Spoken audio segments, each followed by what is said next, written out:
Being a business or technology consultant is one of the most fun and rewarding careers you can have, but how exactly do you get into that career, and what are some of the recommendations to become a better consultant? That's what I want to talk about here today.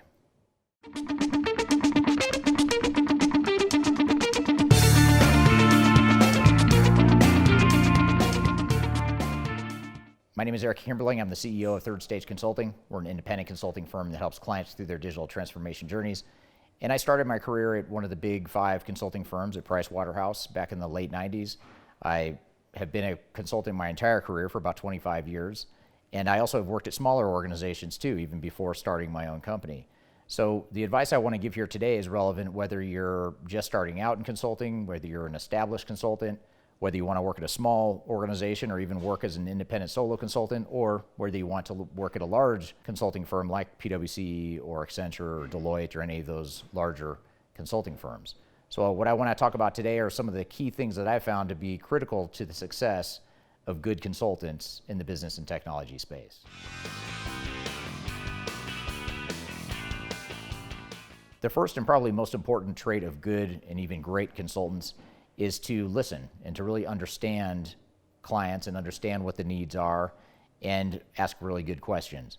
Consultants that can ask good questions and listen and understand a client situation are always going to be better than the ones that maybe know more than you and have better capabilities or better skills than you or better education than you, but maybe they don't listen as well as you. When I'm hiring consultants for our team, I always look at the consultants that can listen the best and understand the best.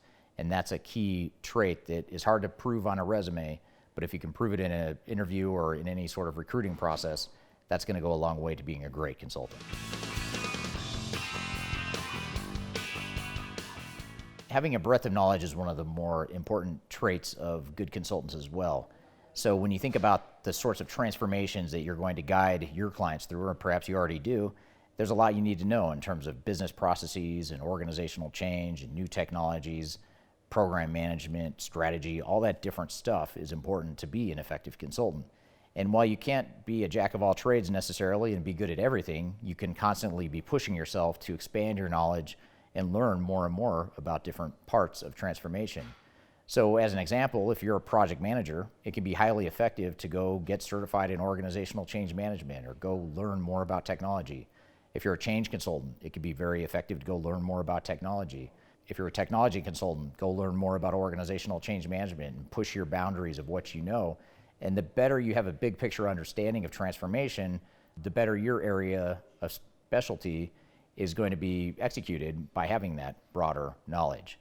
I remember when I first started my career, I started as a change management consultant for SAP implementations.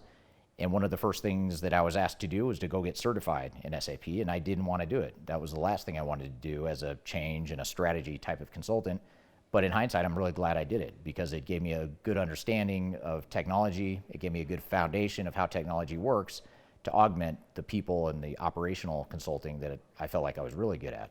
So really look for ways to constantly push your boundaries, look for ways to sharpen the axe and continue to stay on top of trends and understanding new ways of thinking and different consulting skill sets that are going to be important to you throughout your career.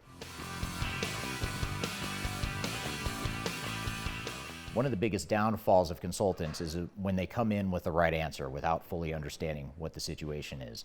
And I already mentioned how it's important to listen and understand what your client needs are, but it's just as important to also make sure that you're not coming in with the answer preconceived or predefined.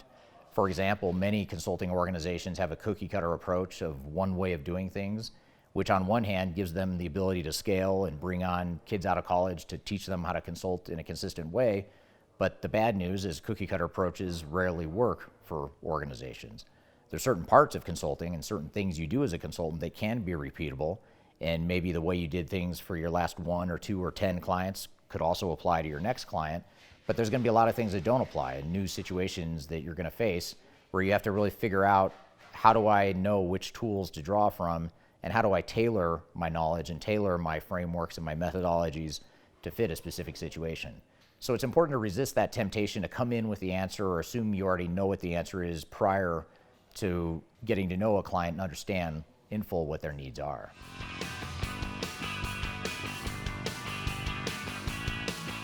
in any job you have, it's always a good rule of thumb to try and exceed expectations, whether that be with your boss or your coworkers or whoever it may be.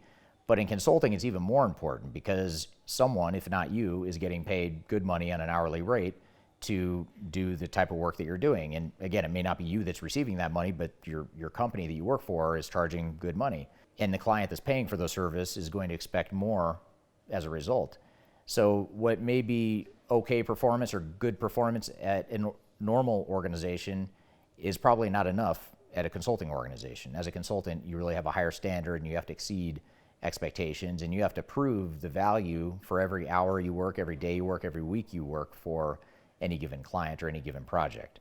So really having that drive and that focus and that high-performing attitude is very important and critical to succeeding long-term in the consulting industry. Just to give you one more example, something as simple as not following through with a commitment you make. If you say you're going to get the client something by Monday, but you don't get it to them until Tuesday, maybe the client didn't really need it till Tuesday anyway, so maybe it's okay you gave it to them on Tuesday, but you said Monday, and clients will generally hold you to that and expect more of you simply because they're paying you more, you're the outside expert, they expect a lot of you. So really focusing on those little things and following through on those little things and delivering expectations is just as important as the bigger picture expectations as well.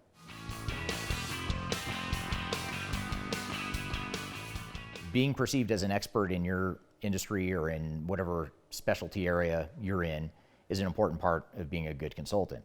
And the more you can point to examples of demonstrating your knowledge, the better. The better you're going to be able to find new clients, the better credibility you're going to have in the industry, and the more clients are going to trust you. So it could be something as ambitious as creating a YouTube channel like these videos you watch here. It could be creating a LinkedIn group for discussion purposes. It could be speaking at conferences. It could be writing a blog. It could be collaborating with others on podcasts or whatever the case may be. It could be sharing your knowledge through social media. Whatever the case may be, you want to find ways and outlets that work for you to demonstrate your knowledge and to share with potential clients and peers in the industry your knowledge and help add to the knowledge capital that others have. And that's one of the fastest way to build credibility. It's one of the fastest ways to get your name out there and to really establish yourself as an expert in any given arena. So really look for ways, no matter how big or small it may be, look for small ways to begin with and then work your way up to bigger ways of sharing your knowledge to demonstrate your expertise in any given area.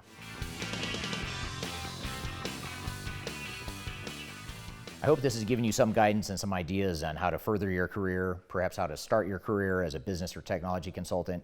If you're interested in learning more about career opportunities at our company, you can send me an email to work@thirdstage-consulting.com. I've included a link to that below, and you can find that on the screen below as well. So I hope you found this information useful. Hope you have a great day.